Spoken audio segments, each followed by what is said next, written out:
আসসালামু আলাইকুম সুপ্রিয় শ্রোতা এবং বন্ধু।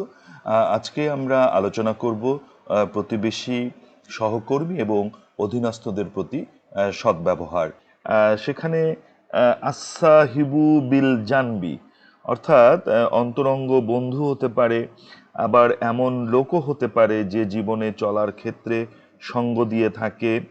যেমন আপনি কোথাও যাচ্ছেন অথবা পথে কোনো ব্যক্তির সঙ্গে আপনার দেখা হলো, দোকানে কোনো কিছু পণ্য কিনতে গিয়েছেন, অন্য কোনো ক্রেতার তার পাশে, অথবা সফরের মাঝখানে কোনো ব্যক্তি তার সফর সঙ্গী হয়ে গেল।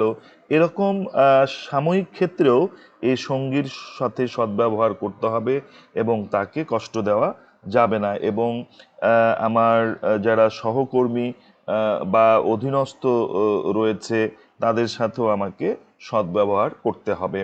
আল্লাহ পাক স্পষ্টতই সূরা নিসার ৩৬ নম্বর আয়াতে বলে দিয়েছেন, ওয়াবুদুল্লাহা ওয়া লা তুশরিকু বিহি শাইআন ওয়া বিল ওয়ালিদাইনি ইহসানা ওয়া বিজিল কুরবা ওয়াল ইয়াতামা ওয়াল মাসাকিনি ওয়াল জারিজিল কুরবা ওয়াল জারিল জুনুবি ওয়াসসা হিবি বিল জাম্বি ওয়াবনি সাবিলি ওয়ামা মালাকাত আইমানুকুম ইন্নাল্লাহা লা ইউহিব্বু মান কানা মুক্তালান ফাকুরা।